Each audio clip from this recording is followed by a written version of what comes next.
अनंत कोटी ब्रह्मांड नायक महाराजाधिराज योगीराज परब्रह्म सच्चिदानंद भक्त प्रतिपालक शेगाव निवासी समर्थ सद्गुरू श्री गजानन महाराज की जय.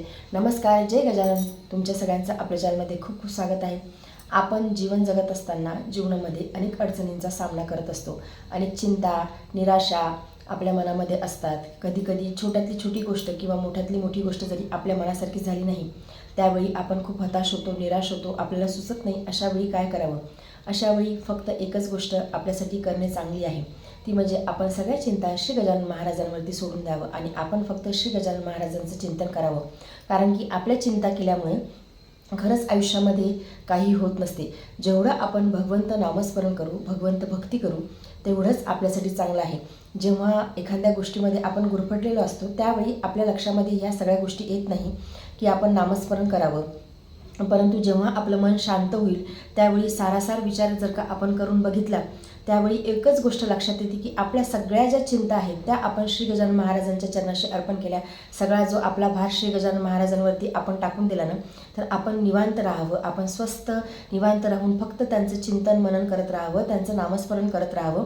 म्हणजे प्रत्येक गोष्टीमध्ये मार्ग आपल्याला ॲटोमॅटिक मिळतो. या गोष्टीवरती कुणी विश्वास ठेवो किंवा न ठेवो, परंतु ही 1001% खरी गोष्ट आहे की जेव्हा आपण आपल्या सगळ्या चिंता महाराजांच्या चरणाशी अर्पण करतो, त्यावेळी महाराज आपल्याला सर्वतोपरी सांभाळतात आणि ते ब्रह्मांड नायक आहेत. ब्रह्मांड नायकांसाठी अशक्य काहीच नाही. आपण म्हणतो की भगवंताच्या मर्जीशिवाय झाडाचं पान देखील हलत नाही. मग असा जो ब्रह्मांड नायक आहे, तो जर का संपूर्ण ब्रह्मांड चालवत असेल, तो जगाचा चालक मालक पालक आहे, तर तो आपल्याला सांभाळणार नाही का? हा प्रश्न आपण एकदा आपल्या मनाला विचारून बघायला हवा की एवढ्या सगळ्या ब्रह्मांडाचा भार जो सांभाळतो, तो भगवंत आपल्याला सांभाळणार नाही का? कारण की आपण देखील एक ब्रह्मांडाचा पार्टच आहोत. त्यावेळी आपल्या असं लक्षात येते की खरंच भगवंत हा खूप दयाळू आहे. महाराज हे खूप दयाळू आहेत आणि ते आपल्या प्रत्येक भक्ताला सांभाळतात, म्हणजे सांभाळतात. परंतु आपल्याजवळ तेवढी भक्तीमध्ये एकनिष्ठता हवी. आपल्या भक्तीमध्ये तेवढी जर का शक्ती असेल, तर महाराज नक्कीच धावत पळत आपल्या भक्तासाठी येतात. आणि असे असंख्य उदाहरणं आपण श्री गजानन विजय ग्रंथामध्ये बघितले आहे, किंवा असे असंख्य उदाहरणं शास्त्रामध्ये देखील आहे की प्रत्यक्षात भगवंत भेटतो, आजही भेटतो. म्हणजे कलियुग सध्या चालू आहे. कलियुगाचं प्रथम चरण सध्या आहे. कलियुग हे 4,32,00,000 वर्षाचं आहे. आणि या प्रथम चरणामध्ये जर का समजा परिस्थिती इतकी बिकट झाली असेल, आपण रोज बघतो की काही ना काही आपल्या कानावरती वाईट येत असते, किंवा वाईट गोष्टी जगामध्ये खूप घडत आहेत, किंवा लोकांची प्रवृत्ती खूप वाईट वळणाकडे चालली आहे, किंवा आता जे काही सोशल मीडिया झाले आहेत त्यामुळे देखील असंख्य लोक बिघडत चालले आहेत. परंतु आपण जर का आपला जो फोकस आहे तो आपण आपल्या भगवंताच्या चरणाशी ठेवला, तर कलियुग हे सर्वात सुंदर आणि सोपं माध्यम आहे भगवंत प्राप्ती करून घ्यायचं. आजही कलियुगामध्ये चमत्कार होतात, आजही कलियुगामध्ये भगवंत भेट देतो. परंतु आपली जी भक्ती आहे तेवढ्या तोडीची झाली पाहिजे. म्हणून मी म्हणते की आपल्या भक्तीमध्ये एवढी शक्ती आणा की भगवंताला, महाराजांना स्वतः आपल्यासाठी यावं लागेल. आपण श्री गजानन महाराजांचे अनुभव ऐकतो, बघतो. श्री गजानन विजय ग्रंथामध्ये देखील असंख्य लीला महाराजांच्या लीला आहेत. तेव्हा तर महाराज सगुण रूपामध्ये होते, परंतु आजही भगवंत भेट देतो. आजही महाराज चमत्कार करतात. आजही महाराज त्यांच्या एकनिष्ठ भक्ताला भेटतात. आणि याचे असंख्य उदाहरणं आहेत. जो भक्त महाराजांची भक्ती अतिशय एकनिष्ठतेने करतो, प्रामाणिकपणे करतो, संपूर्ण समर्पण महाराजांच्या चरणाशी करतो, आपली जी शरणागती आहे ती महाराजांवरती ठेवतो, त्या प्रत्येक भक्ताला महाराज भेट देतात. शरणागती हा शब्द जरी छोटा वाटत असला तरीसुद्धा हा शब्द खूप मोठा आहे. म्हणजे आपल्याला असं वाटतं की शरणागत म्हणजे काय, परंतु शरणागत म्हणजे संपूर्ण तन मन धनाने विचाराने आपण महाराजांच्या शरण जाणे, याला म्हणतात शरणागती. म्हणजे मी तुमचा आहे, मी जसा आहे मी तुमचा आहे, मी नीच आहे, मी पतित आहे, परंतु तुम्ही पतितांना पावन करणारे आहात. मी तुमच्या चरणाशी शरण आहे, तुमच्याशिवाय माझं कुणी नाही, माझा संपूर्ण भार तुमच्यावरती आहे. जेव्हा आपण महाराजांना हे सगळं म्हणतो, त्यावेळी तिथपासून महाराज आपली जबाबदारी उचलायला सुरू करतात. आणि जेव्हा आपली जबाबदारी महाराज उचलतात, तेव्हा आपल्याला टेन्शन घ्यायची गरजच पडत नाही. कारण की आपण ज्याच्या हातामध्ये आहोत त्याच्याजवळ संपूर्ण ब्रह्मांड आहे. आणि आपला हात ज्या ब्रह्मांड नायकाच्या हातामध्ये आहे तो आपल्याला सांभाळणारच आहे. एवढा विश्वास महाराजांच्या चरणाशी हवा. म्हणजे कसलीही परिस्थिती जरी जीवनामध्ये आपल्या आली तरीसुद्धा विश्वास डगमगायला नको. आपण भक्ती करतो, त्या भक्तीमध्ये श्रद्धा आणि विश्वास ह्या दोन गोष्टी खूप महत्त्वाच्या असतात. म्हणजे कधी कधी आपल्याला असं वाटते की परिस्थिती सगळी काही विस्कळीत झालेली असते. आपण महाराजांना प्रश्न विचारतो की मी तुमची जी मी भक्ती केली होती ती यासाठी केली होती का? परंतु महाराज त्यामध्ये आपल्याला सावरत असतात, त्यामध्ये महाराज एक नवीन शिकवण आपल्याला देत असतात. काहीतरी खूप वाईट होणार असतं, त्या गोष्टीपासून महाराज आपल्याला वाचवत असतात. आपण स्वतःला धन्य मानायला हवं की आपण महाराजांचे भक्त आहोत, आपण श्रीचे भक्त आहोत. आपल्यामध्ये काहीतरी पूर्वसंस्कृत होतं, म्हणून आपण महाराजांच्या भक्तीमध्ये आलो, महाराजांची आपण भक्ती करायला लागलो.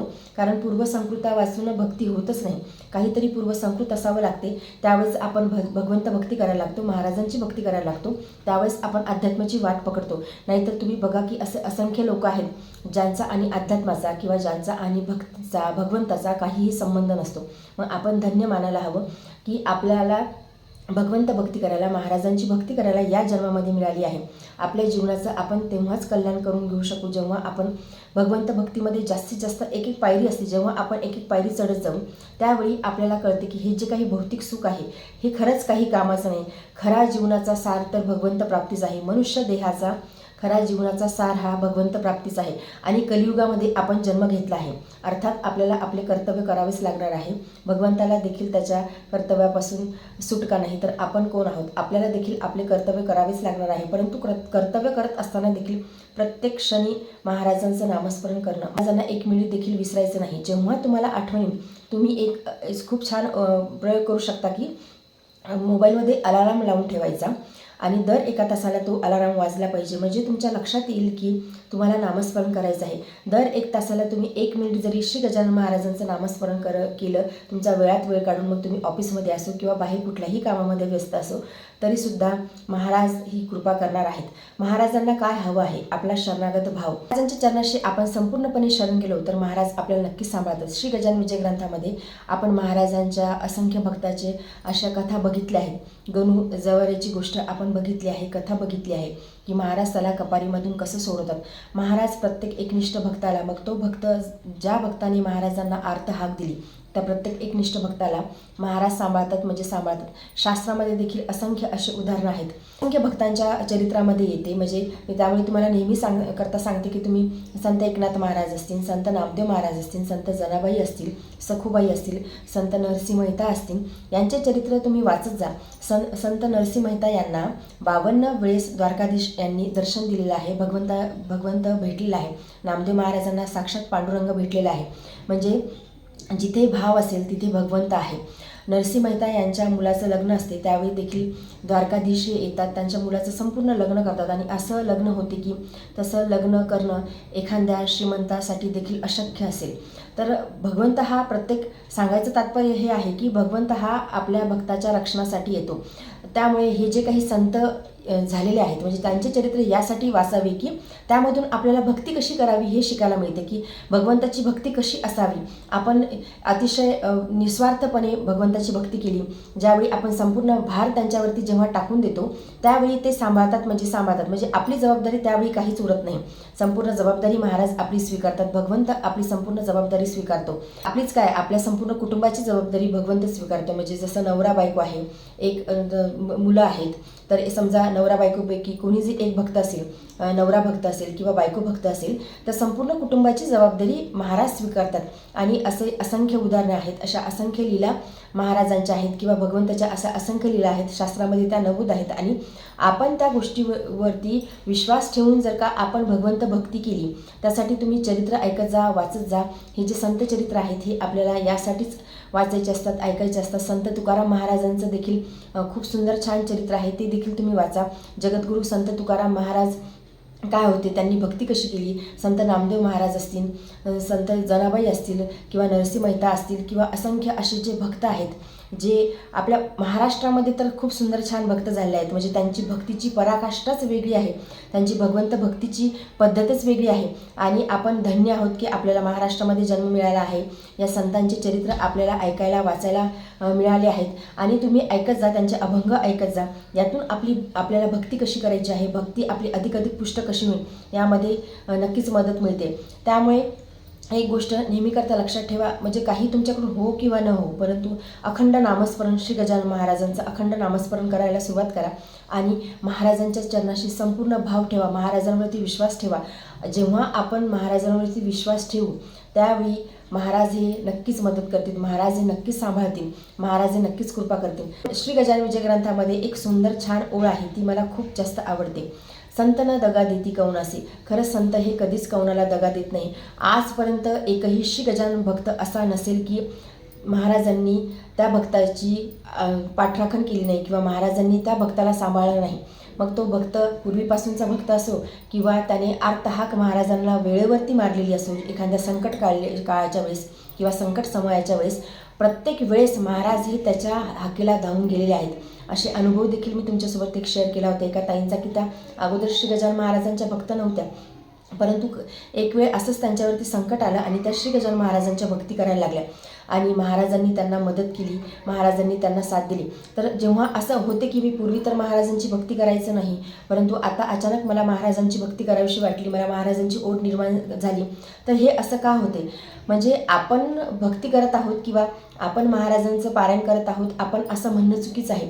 महाराज ठरवतात की हा भक्त माझी भक्ती करायला लागेल, हा माझ्या भक्तीमध्ये येईल. हे सगळं काही पूर्वसंकृतच असते. म्हणजे आपण त्या शक्तीकडे आकृष्ट होतो, त्या गुरुतत्वाकडे आकृष्ट होतो. आपल्याला असं वाटते की मी महाराजांची भक्त आहे, परंतु खरी रियालिटी हे असते की महाराजांनी आपला स्वीकार केलेला असतो. त्याच वेळेस आपण महाराजांची भक्ती करायला लागतो किंवा अन्य कुठल्याही भगवंताची भक्ती आपण करायला लागतो. त्यावेळी त्या भगवंताची महाराजांचीच कृपा आपल्यावरती झालेली असते, म्हणूनच आपण भक्ती करायला लागतो. नाहीतर आपली एवढं सामर्थ्यच नाही की आपण महाराजांचं नामस्मरण करावं किंवा पारायण करावं किंवा आपण कुठल्याही भगवंताचं नामस्मरण करावं, एवढं आपल्यामध्ये सामर्थ्य नसते.